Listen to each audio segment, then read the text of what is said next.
Hey guys, welcome to my YouTube channel. If this is your first time of seeing my very beautiful face, welcome. My name is Bunmiayodelemakunn. And if this is not your first time of seeing my face, you know you're an OG. Thank you for coming back. I'm a Nigerian YouTuber currently based, studying, and living in Canada. For today, I'm going to be talking about how I got a fully funded master's to two different universities, prestigious universities, but how I had to pick one. So for everyone that has been asking me this question, how did you get fully funded masters? How were you able to do it? How did you get a professor? How did you message a professor? I'm going to be analyzing everything today. Everything today. So let's get into it. If I'm looking down here, I'm just looking at my iPad and I also took some notes. And you want to stick to the end of this video because there are some extra tips I'm going to be telling everyone about. So you don't want to leave at any point in this video because every information I'm going to be sharing is really, really important for you. Let's go. So number one thing to take notes if you are going to be applying for a fully funded master's is that you must be ready. I'm saying you must be ready because it's going to take a lot of work from you and you cannot give up at any point. It's going to be so research taxing, like you have to do a lot of research online and you need to be ready. Do not give up at any point. If you know you are going to give up, don't even start watching this video because of all the information I'm going to be dropping. So number one is that you have to decide what course you want to study for and do your thorough research to find out what types of courses are there that might be related to what you want to study. So I'm going to be using myself as a very good example for this context. I had a BTech in meteorology and climate science, but when I got my fully funded master's at University of British Columbia, Canada, I opted in for a master's of science in sustainability. Now you might be thinking, oh, how does meteorology and climate science have to do with sustainability? This is from my own personal research. So when I was in my fourth year, I started doing research for other courses that are related to my course and where these courses could be studied and what interest I also had in most of these courses. And that was what brought me into what I'm currently studying right now. And I also had to go through the course summary for this particular course I'm taking right now at UBCO, which I'll be talking more about. But let's continue. So, and another thing I need to make mention of is that sometimes the course you are used to already in Nigeria is not the same course that they might be studying here in whatever country that you're applying to, be it the United States, be it Canada, be it Australia, be it any country you're applying to, right? So it might be a different name or it might be known as a different name. So you need to take note of that, and that's why I mentioned that you also need to take note of the course summary. Number two is search different schools taking that course, that particular course you have noted down. And I'm going to be showing you guys an example of this and how I was able to itemize or organize all the schools. I was looking into the course, the school requirement or departmental requirement, the choice of professors also I had to pick and how my interest aligned with all of them. So search different schools taking that course and note them down. Do thorough research on the coursework or course summary to see if you're comfortable with the details of the course. Now, there could be something about maybe electrical engineering. Maybe that's a course that you are thinking of going for. But then you go through the course summary and you say, I don't think I'm really interested in this course because of the course summary. Just look for another school and check their course summary. So it's really, really important to know so you know what you're getting into and to see if you'll be prepared for what you are getting into. Number three is check out the different professors in the department taking that particular course you're interested in. There will be a lot of professors. Close to you would in a particular department you might find 10 to maybe 20 professors in that particular department. So you have a variety of choice of different professors and it could be more. But then what you have to do is okay, look at each of these professors. I said look at each of these professors and look at what their interest or research interest is in, and and see where yours fits into their own research interest. And this is if you're going for a fully funded master's. I'm sorry I didn't mention this at the beginning of the video, but then if you're going for a fully funded master's, it's going to be research. It's going to be research. You will do a little bit of coursework, but it's going to be thorough research. You're not just doing coursework alone. Now, if you are found the professors, here are the things that you need to note: the interest of the professor and if it aligns with what you are doing. Now, if I find, like I said, I'm going to use myself as an example. When I found my professor was taking something with red plus plus. It was also doing something on wildfires, and wildfires has really been something I've been so interested in. So that was one of my interests that stuck with ease, and also like on climate change and climate governance. So when I saw this, I knew this was somebody that would be so right for me because our research interests aligned with each other. So that's an example. Number two, check out their website. Some might have personal websites while some might not. For those that have personal websites, these are the following things you should look out for. Number one, the progress of their research work till date. So most of these professors have been doing a lot of research work right from their undergraduates through masters, through PhD, through postdoc, right? And they've been also publicizing some of their papers or articles. So you need to look at how this their research work has progressed over time. Some are really, really flexible with the kind of research they are doing, while some are always in the niche of the research they are doing. So this can also be an highlight for you to say, oh, do I really fit with this professor?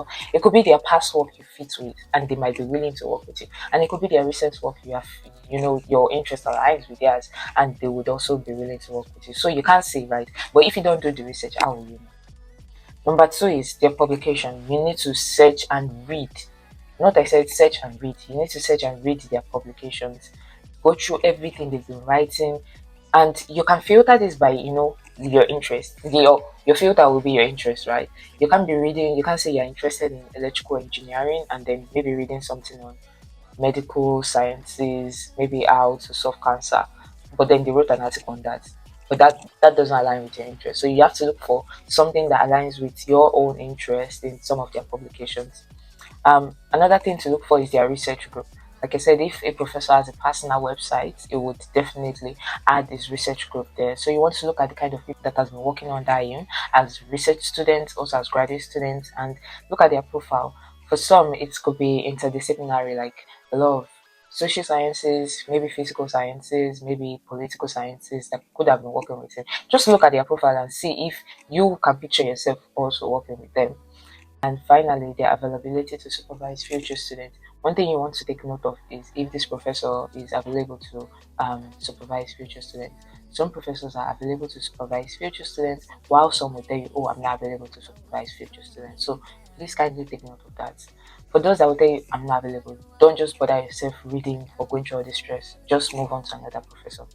Now, for those that do not have a personal website, one thing you can further do, they would have like a description on the school website, but that might not be enough information for you. So one thing you want to do is Google search them, search this professor, search if they have other things they've been involved with. I've seen some professors that they might not have a lot of information on the school's website, and they might not have their own personal website, but you'll see other information about them online, maybe programs or activities they've been involved in, conferences they've been at, seminars they've been at, or maybe a YouTube video. So you want to know and dig everything about this professor, just so you can say a lot or be able to converse properly with them, especially when it gets to the stage of the interview.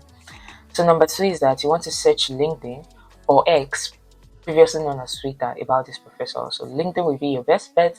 Some professors also are on X, or also known as Twitter, right? So you want to do a background check on these professors and see what they've been up to. But most of them would usually just talk about maybe some of their research work, maybe things they are currently doing, or research they are currently participating in, or maybe fellowship programs they are currently involved in. So you want to get all these informations ready about this professor. Another place you can search or get more information about a professor that doesn't have a website is by searching Google Scholar. For Google Scholar, you can find every publication that this professor has on there. Another place you can search is PubMed if you are related to medicine or health or something like that.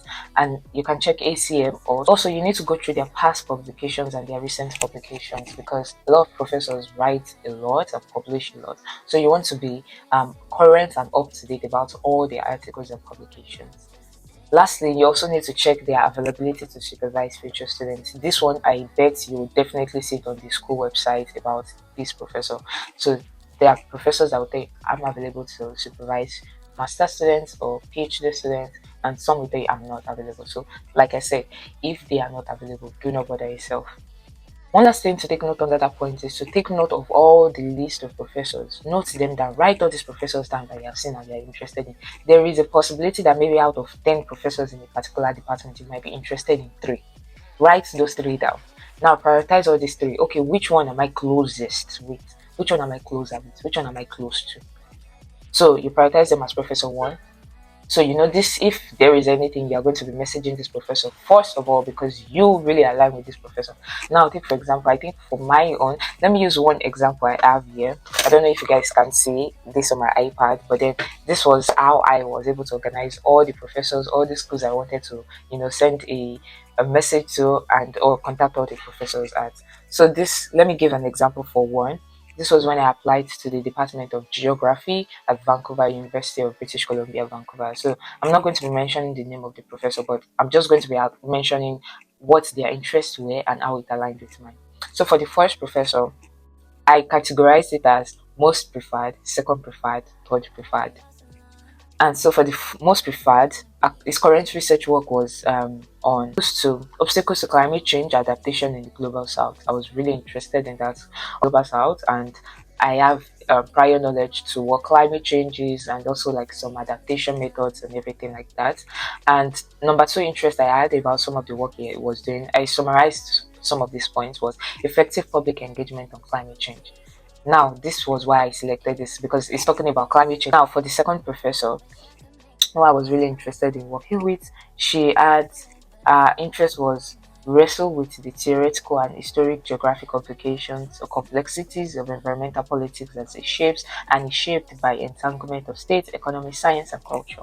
Now, I was really interested in this because I studied. There was this course I took back in uni that was on science and politics of climate change.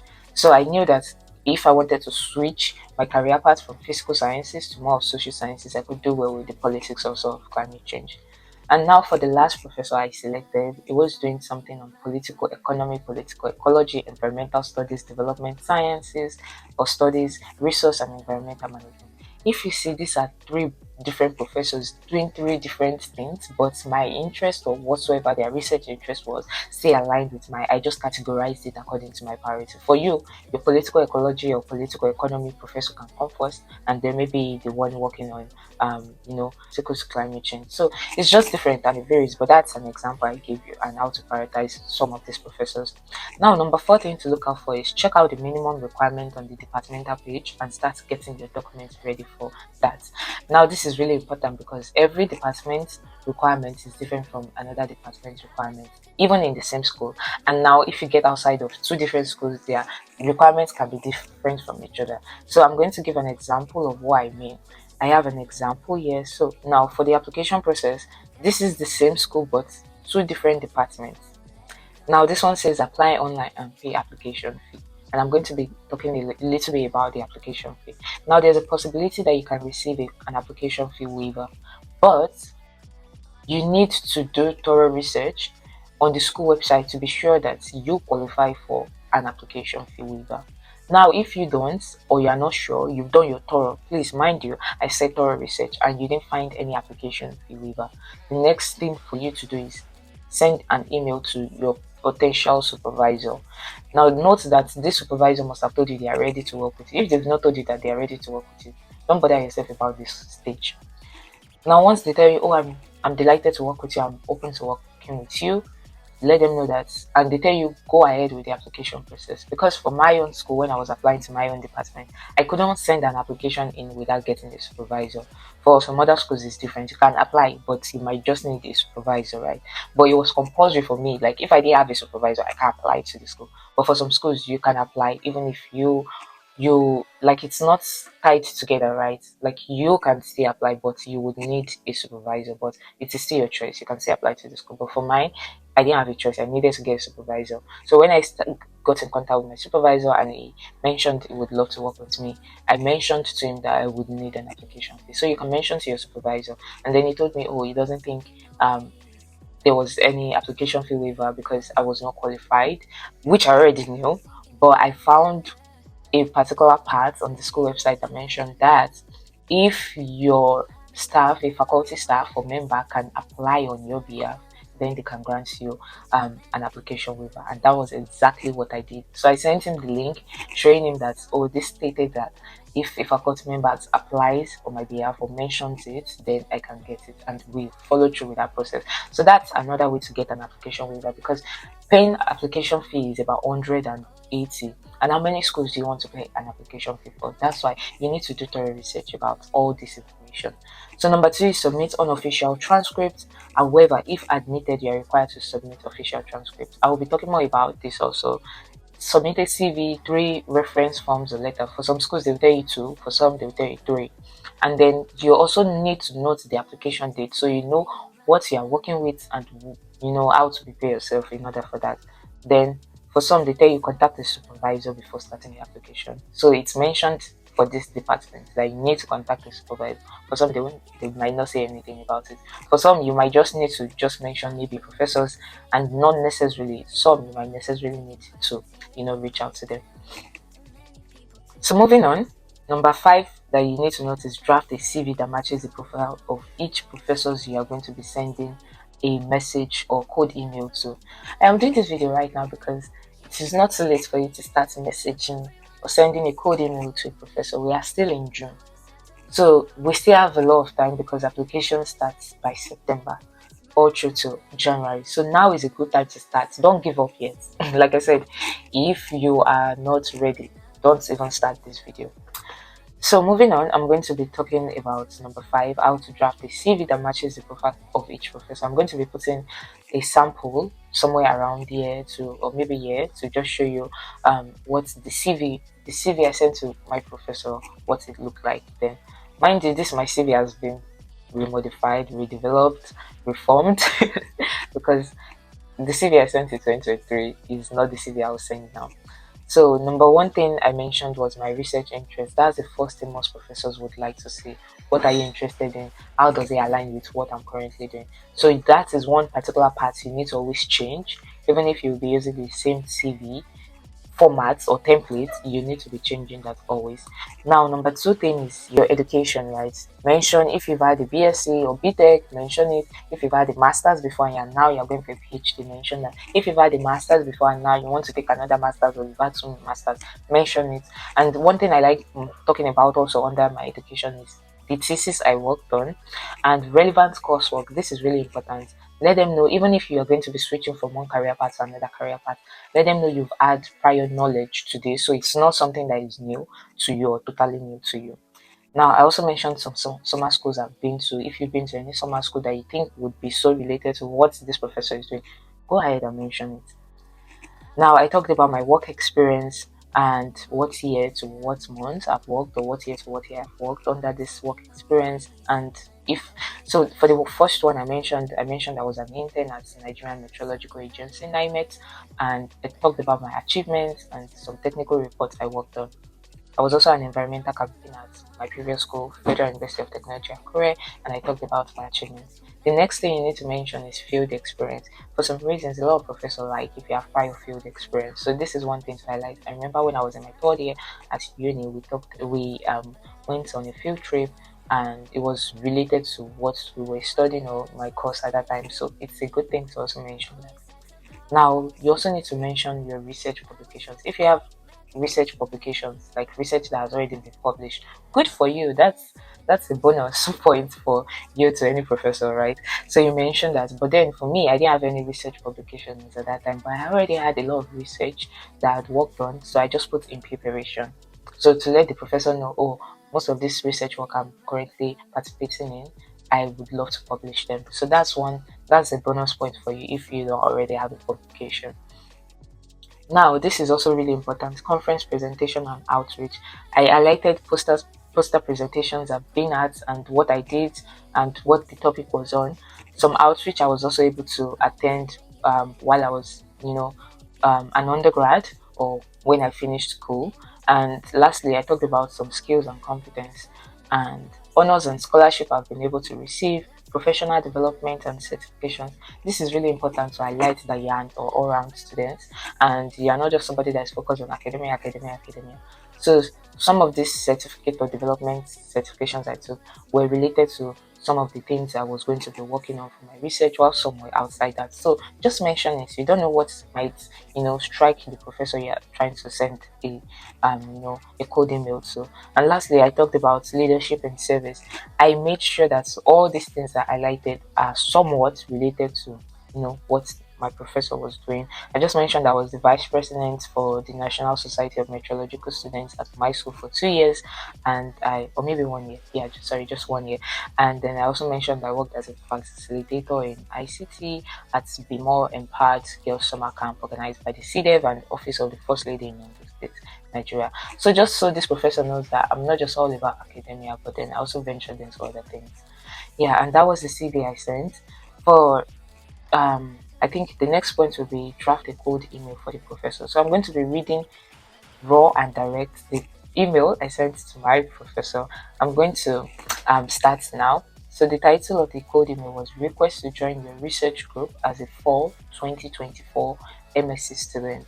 Mind you, I sent this email sometimes in August. I think the first week or second week of August 2023. But if you're sending any professor any email now, you're not going to be resuming this year. You're going to be resuming the following year in September. That is if you're applying for fall. If it's winter, that will be January. Now, I said, dear professor, my supervisor's name, and I mentioned that my name is this, Ayodele-Makun, and I am a prospective international student.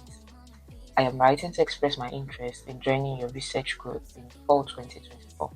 I would love to work with you and your team as a funded, in fact, I should have put fully funded MSc student, but as a funded MSc student at UBC, Department of Community, Culture and Global Studies. I came across your work on governing wildfire risks in Canada on Twitter. That was how I found out about my professor. I didn't even find him. Like, I must have seen him. I think I saw him on the department's page, but because I just saw his interest and I was like, I'm not sure. He was doing something on political ecology, and I read about political ecology, but I was not sure if that was for me. Then I saw this paper I wrote with one professor I had sent a message to a year before, and it was on wildfires, and I was like, oh, this is really intriguing. And then I went to do further research on it. So I made sure to mention that I came across your work on governing wildfire in Canada on Twitter. I loved your important research on the interface between regional/local environmental change, wildfire challenges, and apparatus of security. I believe that your team's work and research aligns with my interest, and I would love to be a valuable addition to your group. For the next paragraph, this is just a 5 paragraph email, code email. For the next paragraph, which is the third paragraph, I am particularly drawn to your new project, which focuses on investigating private finance in West Africa carbon forest. I saw it was doing something on West Africa, which was also where I'm coming from. So I just felt like this would be more interest to me, and which he is already working on. So why not? I am passionate about, now this is where I highlighted my own interest to fit his own interest that I already researched.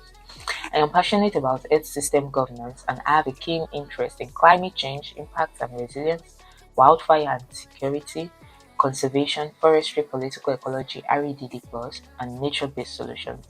Mind you, right now my research is on wildfires, but I saw the paper I read about him on Twitter was also on wildfire security. I am committed to contributing my knowledge and talents to assess the science and political ecology linked to the challenge of environmental change and enhancing the sustainability of the ecosystem.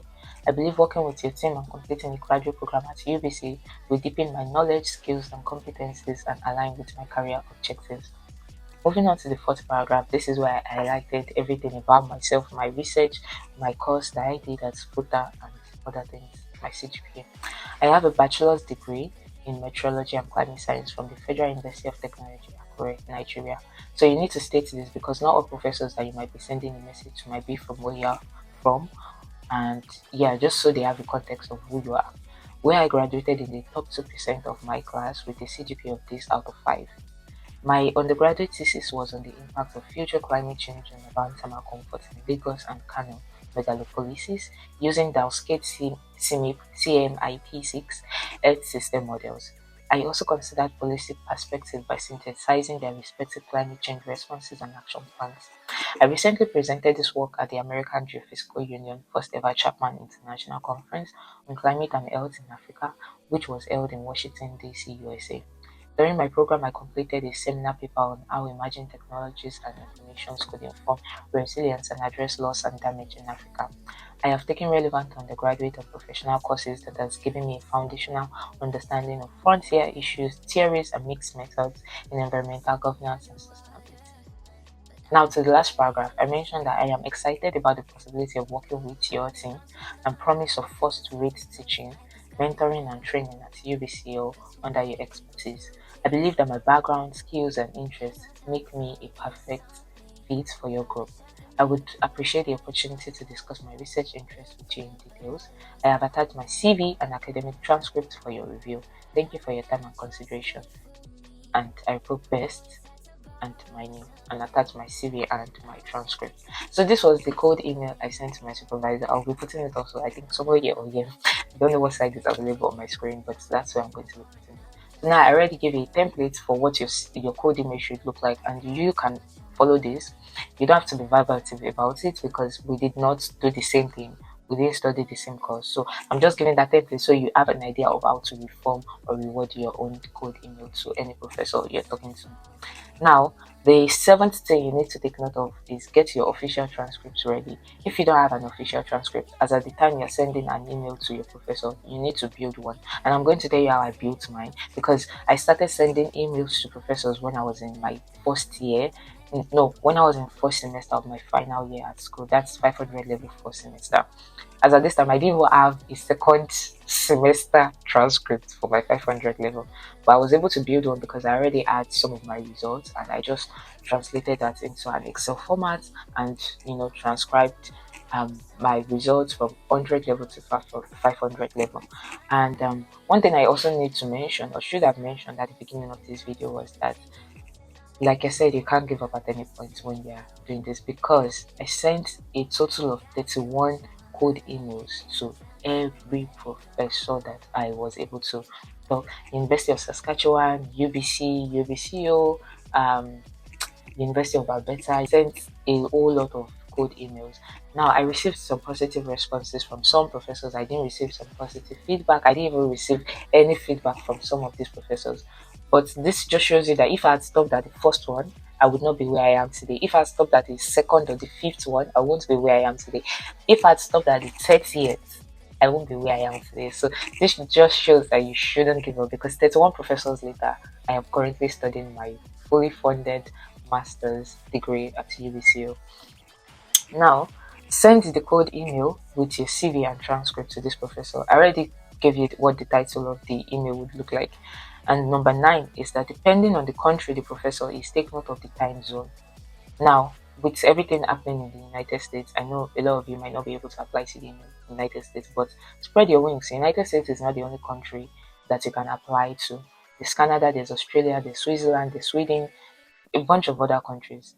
So, but you need to note the time zone so you know when to send an email to a professor. Some of the mistakes you all make is that you send some of these code emails at your own time, might be in the morning, but they might be at night. So there's no time or there's no professor that will be looking at his emails at night because they are done for the day. So you want to message them between Monday to Thursday, preferably. I said Monday to Thursday because Friday everyone is already rounding up for the week, so they might not have time to look at it. But you can also send it between 8 a.m. to 10 a.m. Immediately a professor gets to office between 8 to 10, the first thing they look at is their email. So that would be the best time for you to shoot your shot. Mind you, you're not the only graduate students or potential graduate students trying to shoot their shots to a professor, but many other graduates, potential graduate students from all over the world trying to shoot their shots to every professor. So you want to be sure that it comes in, your email comes in within the time. Then you have to wait for a week to get a response from the professor. If you don't get a response from any professor within a week, the next thing you do after a week, immediately after a week, and when I say a week, say you sent this professor an email on Monday around 8 a.m. and between till Friday 5 p.m. you don't get a message. Once it's the next Monday, send a reminder to that professor and make sure that the reminder is tagged under your first email to that professor because no professor will be looking for emails. Like I said, a lot of students message every professor every day and send a reminder, wait 3 days. If after 3 days you don't hear back from them, move on to another professor. Now repeat this process till you get a positive feedback from any of the professors. So this, like I said, I sent 31 professors emails. If I stopped at the first one, I won't be where I am today. So you need to keep showing up for yourself because at the end of the day, you will benefit, you will enjoy it. Because nobody knows that where I am right now today, I sent a lot of messages, and this is apart from all the schools I even applied to without professors. So Now for the extra tip, if you stayed till the end of this video to where you are right now, you have done very well. But this is where the extra tip I'm going to be dropping is: number one, do not message two professors in the same department at the same time. You want to give them space. So that is why it's really important for you that if you are found a school, you found a department, you found a professor that you want to work with, do the same thing for another school. So you have two consecutive schools, or three if your capacity can carry it, at the same time that you're messaging. So you don't want, because you don't want to message a professor in the same department, because they communicate with each other, and that's the mistake people make. You message Professor A in department A, message Professor B and C in the same department. They communicate, they'll be like, oh, this potential graduate student is not serious. So that's why you want to give it 1 week and 3 days before, if to see if they reply, and if they don't reply, you can move on to the second professor in that same department. And if it doesn't also reply after 1 week and 3 days, move on to another one. But the reason why you don't want to be wasting time also is also by messaging another professor in another school, so that if one doesn't respond in this school, you have another school that you're active with, you have another school that you're active with. So at this process, just to cut the whole journey short for you, just look for four professors, or maybe 4 times 3, that's 12. Look for 12 professors in each of these 4 schools, three in each of these schools, and send email to one, send email to the other, send email to the other, send email to the other. So once you send this, imagine you send 4 emails to a professor in one school on the same day. Then it gives you opportunity to be able to look at other schools. And if 1 week, 3 days later, none of them reply, you move on to the same professors, to another professor in the same department. So that's one thing you should take note of. Do not send message to the 3 professors in the same department at the same time. It's a red flag. Number 2 is that do not lie to any professor about any skills that you have, or if they even ask you any question. I remember when my supervisor and I were talking back and forth, he asked me, was like, on your transcript, this 2% you mentioned in your code email, would it reflect on your transcript? I could have lied and said yes, but I didn't lie because I know it won't show, and I've seen official transcripts from my school before. So I told him no, that it was just based on my own calculation of my results and the overall average students in my department. So I told him no, it won't show, and he said okay. And when my result finally came out and I got my official transcript, if I had lied about it, that would have been a red flag to him, because I was not being truthful. So please do not lie about any skills that you don't have, or if they ask you a question, be free, be comfortable with them. These people are so human, and they know and understand that. Number 3 extra tip you need to notice that you need to always check your email. If you are a potential graduate student and you're not checking your email, I don't know what you're doing. Even in fact, if at this age and time you don't check your emails, I don't know what you're doing. So you need to always be, you need to always check your email and be fast to respond. If you see any professor's message, sometimes I stay up at sometimes 3, 4 a.m. because I know my night time might be their own morning or afternoon time. So if I see their message at any point in time, any day, I send my response fast, because for a professor to send a message back, that's a green flag. I'm not saying it might successfully work at the end, but that's already a green flag for you. So you want to be fast to respond to any of their messages. Number 4, I guess, yeah. Number 4 is that you need to practice for interviews. Some professors might require to have an interview with you before they say yes to you. While some professors, if they've done background check on you with the code email you sent, with your CV, with your transcript, and also maybe back and forth information, they might not need to have an interview with you, or it might come at the latter end. So, but for whatever stage you find yourself at, you also need to prepare for your interview. If you guys want me to make a video about how to prepare for interviews with professors, just comment it below that, oh yes, please make a video on how to prepare for interviews. I have a very good detailed information about that, but if you want it, I'm going to do it. So comment that below that you want it. Now, number 5 is that do not send the same code email that you send to Professor A. Do not send that to Professor B. Do not send the same CV to Professor A to Professor B. The only thing that should remain constant is either your transcript, your official transcript, or your unofficial transcript. That's the only thing that doesn't change. But your code email and CV should be different for each professor, because no professor is doing the same thing. Now, you might also need to look out for external scholarships. I remember when I was talking to my professor, he sent me some link to some scholarships that I would need to prepare for coming my first or second year into my master's. So you can also do that. Some professors will be nice enough to give you that information. And I'm not saying some professors might not be nice enough, but then they might not have the time to be, sorting that information out. So you can do that research and present it to them that, oh, Professor this, I saw this opportunity. Would you like me, or do you think I should apply for this? But this will be when, maybe at the latter end, when we are now in the master's program, available. Maybe before you, I don't think there will be any scholarship that might be available before your program or before they give you admission. I'm not sure about that, and I don't think so. So I think it's when you're already in the program you can apply for some of the scholarship. Now, the last thing you need to look out for is get your admission letter. When they send the admission letter, there needs to be some funding information. And prior to this, your supervisor would have told you, maybe, or given you some information about that, like if you'll be receiving a fully funded master's and maybe how much your funding might be like. And do not be scared to ask questions. Guys, if you have any question on any of this information I've dropped below, please let me know in the comments box and I will be open to answer any of these questions, or you can reach out to me. Just let me know what you need and I will give you an answer. Thank you all for watching to the end of this video. Please do not forget to subscribe, do not forget to like, do not forget to share with any of your friends that you think might be looking to follow this career pathway of looking for a fully funded master's. It is really possible to get a fully funded master's. So please do not forget to share to them. Do not forget to like this video because it goes a long way and it also encourages me that I'm making this video to continue to also make all these videos. So please do not forget to like, do not forget to subscribe, do not forget to share, do not forget to comment. And if you don't have a question, just type I love this video. Thank you so much and have a nice day, guys. Bye. Sometimes you fall for the